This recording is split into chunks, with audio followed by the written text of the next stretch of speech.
One of the biggest complaints for beginning meditators is I'm all over the place. I'm completely distracted. This is a huge problem in my own practice. I think it's pretty much universal unless you're, enlightened or dead. So we've designed an entire course alongside my friend Sharon Salzberg here to help you stay focused using the breath. Now, I want to say right up front, there are some people for whom the breath is a complicated object of meditation. It makes them anxious. Some people even hyperventilate. For those people, and for everybody really, we're going to do another course that uses non-breath objects to help you stay focused. But for this course, it's the breath. And I should say about Sharon, we are friends. And for those of you who've taken courses with Joseph, and I think that's everybody, Joseph and Sharon have been practicing together for 45 years and working together for 40 years. And they co-founded the Insight Meditation Society. So thanks for doing this. Thank you. Let's do it. People say this to me all the time. I imagine they say it to you all the time, which is, you don't understand. I get it. Meditation is good for you, but you don't understand. I can't do it because my mind is too busy. What do you say when people say that to you?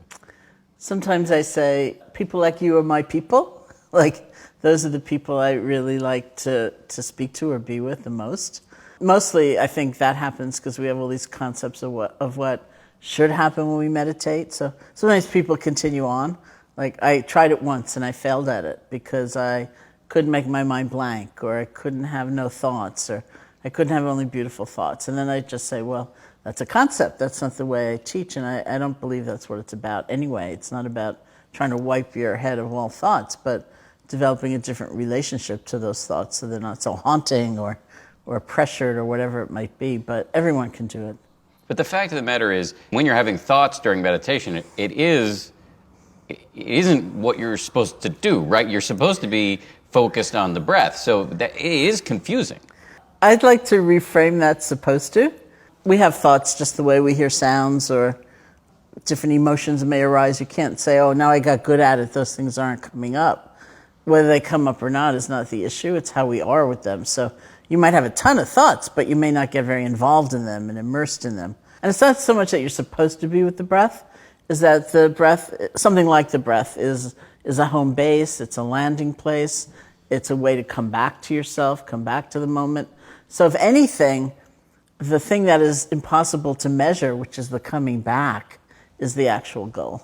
It's the seeing that you've become distracted and then starting again. Mm-hmm. That is the act of meditation. That's the act of meditation. And over time, maybe you're kind of in a bad mood when you notice you've been distracted, or that's the moment you call yourself a failure. But over time, you get in a better mood. So it's not about cutting down on the amount of time you have intrusive thoughts or you're carried away by your thoughts. It's about improving that moment when you notice you've become distracted. Yeah, that's certainly my take on meditation and the way I prefer to teach, because there will be thoughts, not always a flood of them and not always particularly nasty ones. It's just the range of experience. The point of this course is you wanted to show us how we could use the breath to be less distracted.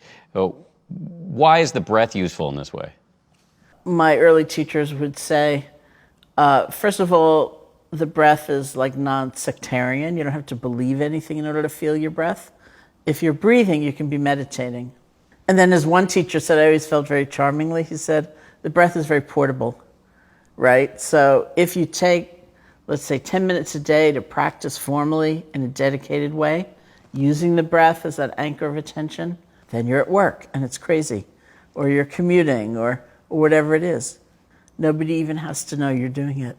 And I would also add that as we extend the field of mindfulness to lots of other objects, that basic object, what's called the primary object, that we keep coming back to, they say it's useful if it's something fairly neutral.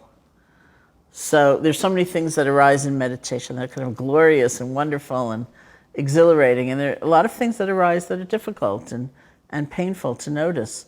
And then we have the breath.